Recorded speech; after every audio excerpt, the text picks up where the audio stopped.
ताजनगरी से इस वक्त की बड़ी खबर थाना शागन क्षेत्र से आ रही है। पृथ्वीनाथ चौकी के क्षेत्र के न्यू आजमपाड़ा में सनफ्लावर स्कूल के पास गोदाम में भीषण विस्फोट हुआ है। तेज धमाके से आसपास के क्षेत्र में हड़कंप मच गया। पिछले काफी दिनों से रिहायशी क्षेत्र में मानकों को ताक पर रखकर अवैध रूप से पटाखा गोदाम से किया जा रहा था संचालन। हादसे में कई लोगों के मारे जाने की खबर, लगभग 1 दर्जन लोग घायल भी हुए। घटना की सूचना पर मौके पर बड़ी संख्या में पुलिस फोर्स को तैनात किया गया है। आला अधिकारियों ने मौके पर पहुंचकर जांच शुरू कर दी है। अवैध रूप से पटाखों का गोदाम आतिशबाज चमन मंसूरी का बताया जा रहा है। बताते चलें कि बीती पिछली बार दिवाली पर भी अवैध पटाखों के गोदाम में आग लगी थी।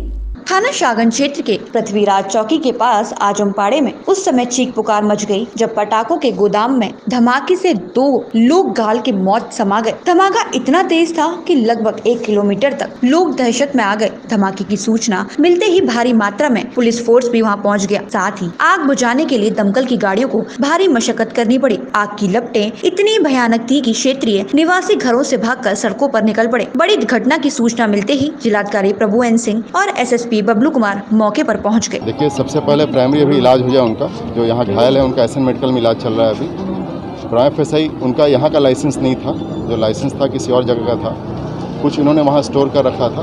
बेसिकली वहाँ सिलेंडर था, उस सिलेंडर में आग लगी है और चूँकि उन्होंने कुछ स्टॉक कर रखा था, सही से बड़ी घटना हुई है। अभी एक बार FSL इसको बस चेक कर ले, इसके बाद डिटेल ही बताने की हम कुछ देवा बताएंगे। कितने की मौत, कितने घायल है? अभी इलाज चल रहा है उनका, 2 तो कंफर्म हुआ है, अभी अनफॉर्चुनेट डेथ हुई है, बाकी का इलाज चल रहा है।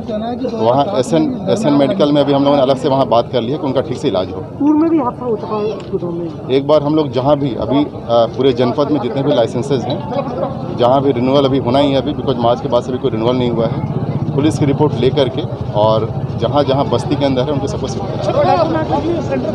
सिलेंडर फटा है। प्राइम FSI जैसे मैंने कहा, एक बार पुलिस देख ले, उसका FSL की टीम आ रही है, एक बार इन्वेस्टिगेट कर ले फिर बता पाएंगे। देखिए, यहाँ थाना शाहगंज क्षेत्र के न्यू आजमपाड़ा इलाके में एक घर में विस्फोट होने की सूचना थी, जिस पर तत्काल स्थानीय पुलिस और जो हमारे फायर स्टेशन के लोग हैं, CFO और उनकी टीम, वो सभी मौके पर पहुँच गए थे और रेस्क्यू ऑपरेशन कंप्लीट हो गया है। एक घर में जो 2 मंजिला है उसमें ब्लास्ट हुई है और वहाँ मौके से 2 व्यक्ति जिनकी डेथ हो गई थी उनको भेजा गया है और 5 लोगों को जो घायल थे उनको अस्पताल भेजा गया था। सर, कारण क्या रहा? यहाँ एक व्यक्ति की मृत्यु हो गई और 4 अन्य लोग जो हैं उनको वो अभी उनका इलाज चल रहा है और चूँकि बर्न इंजरीज़ हैं, थोड़ा सा क्रिटिकल केयर करके इलाज किया जा रहा है।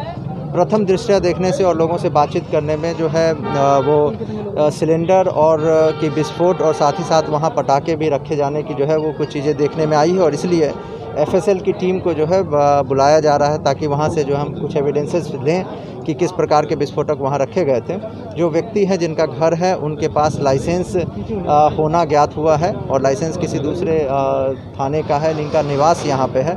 किस प्रकार से यहाँ स्टोर या रखे हुए थे, किस क्वांटिटी में रखे हुए थे, उसकी छानबीन चल रही है। टीम को निर्देशित कर दिया गया है कि चूँकि जो बिल्डिंग है डबल स्टोरी बिल्डिंग है, विस्फोट के कारण कमज़ोर हो गई है, कोई व्यक्ति वहाँ ना जाए, दूसरा कोई हादसा ना हो, परिवार के लोग अंदर ना जाएं, इसके लिए निर्देशित कर दिया है और छानबीन नहीं की जा रही है। जो भी दोषी हैं उनके खिलाफ कार्रवाई की जाएगी।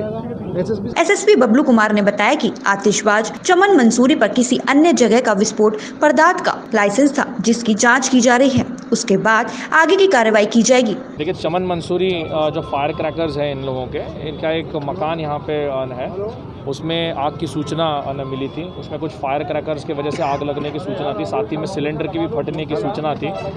मौके पे तुरंत रिस्पांस देते हुए फायर ब्रिगेड की गाड़ियाँ, पुलिस, सभी अधिकारी यहाँ पे मौके पे पहुँचे हैं और 2 लोगों की मृत्यु की पुष्टि यहाँ पे हुई है। 4 लोगों को इलाज हेतु SN मेडिकल कॉलेज भेजा गया है। किन हालातों में फायर क्रैकर्स बर्स्ट हुए थे, क्या इनके पास लाइसेंस था या नहीं था, इसकी सारों की जांच वो की जाएगी। तो यही बम पटाखे में आशा हुआ तो आग लगी थी। तो आपने पुलिस को सूचना दी थी पहले भी? हाँ, आई थी, फोर्स आई। और क्या हुआ? पुलिस ने कुछ नहीं कर रहा था, DM साहब ने कुछ नहीं किया, न प्रशासन ने किया, अभी तक कोई नहीं हुआ। हादसा हुआ है, छत पे मेरी पे AC आई है और हाथ आया पूरे बाड़े में पड़ा है अभी मौजूद। अच्छा, इस मामले की आपने प्रशासन को सूचना दी थी? खूब ऐसा पूरे भग देखे, DM साहब ने, प्रशासन ने कोई मदद नहीं करी, जो कारखाने अभी तक न हटे। क्षेत्रवासियों ने बताया कि यह पहली घटना नहीं है, पूर्व में भी ऐसे कई धमाके हो चुके हैं, लेकिन प्रशासन कोई कार्रवाई नहीं करता है। साथ ही क्षेत्रवासियों ने इस धमाके से हुई मौतों का जिम्मेदार भी प्रशासन को ठहराया है। लेकिन अब बड़ा सवाल यह उठता है कि मृतकों के परिवार पर अब क्या होगा, उनका पालन पोषण अब कैसे होगा, या फिर प्रशासन मृतक परिवार के लिए कोई कठोर कदम उठाएगा, यह एक बड़ा सवाल है। थाना शागन क्षेत्र के पटाखा गोदाम में भीषण धमाका। आजमपाड़े में दिवाली से पहले कई 2 जाने। क्षेत्रवासियों ने धमाके का जिम्मेदार प्रशासन को ठहराया।